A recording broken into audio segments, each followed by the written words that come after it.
Rising.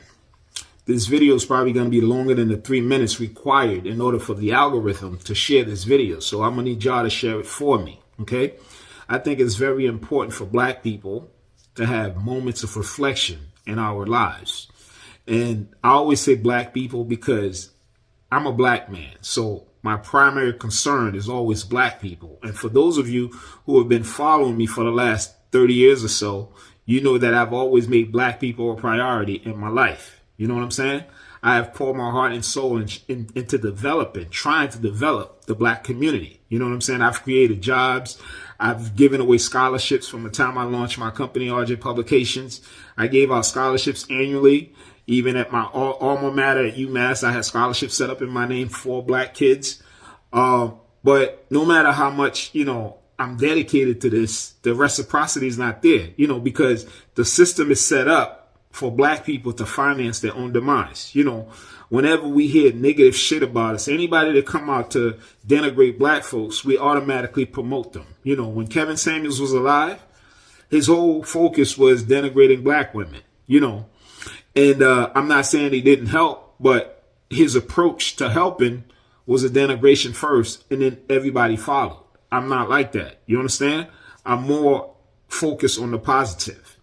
And when I used to write whatever books that I wrote in the past, it was easy for me to sell 100,000 books, 200,000 books, because the hook was to get you with the title, something that draws you and something that you thought might be negative. But I've never written anything that was negative about the black culture.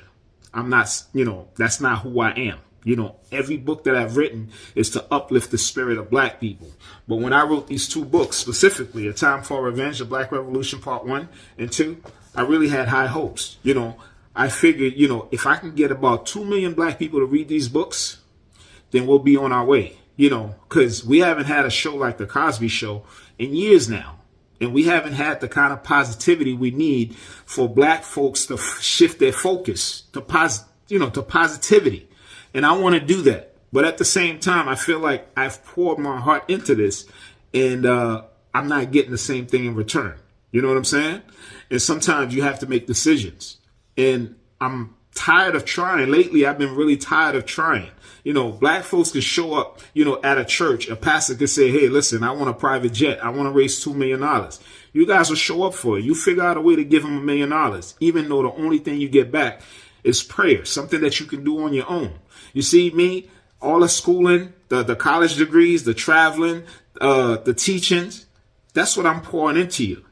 I'm investing in you, but black folks don't want to invest in themselves. And I can't convince you to invest in yourself. The same Jesus Christ your pastor has been able to use to get you to support him is also the same Jesus Christ that the KKK used the burning cross, to intimidate fear.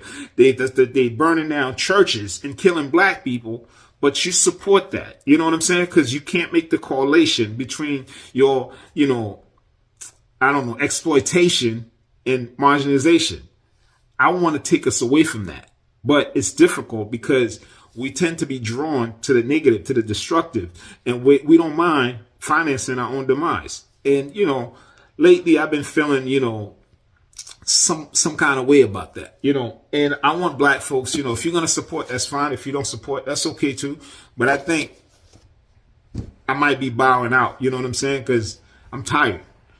I want us to change. I want us to do better. But at the same time, I'm exhausted trying, because I shouldn't be forcing you to do things that are good for you, to read books. All the 4,000 books that I've read, the knowledge that I've gained, I want to pass it on to you. I launched Free Black World. I spent a lot of money, my own personal money. Most of y'all never showed up. You know what I'm saying? You show up to the places that you're not wanted, to the places that monitor you, to the places that censor you. That's where you want to show up. You don't want to show up where you are wanted. You don't want to build your own community. You want to do a lot of shit. You know what I mean? You support the people who want to use your plight to become rich, not the people who want to use our plight to change our situation for ourselves. You understand what I'm saying? And it is exhausting. The reciprocity is not there.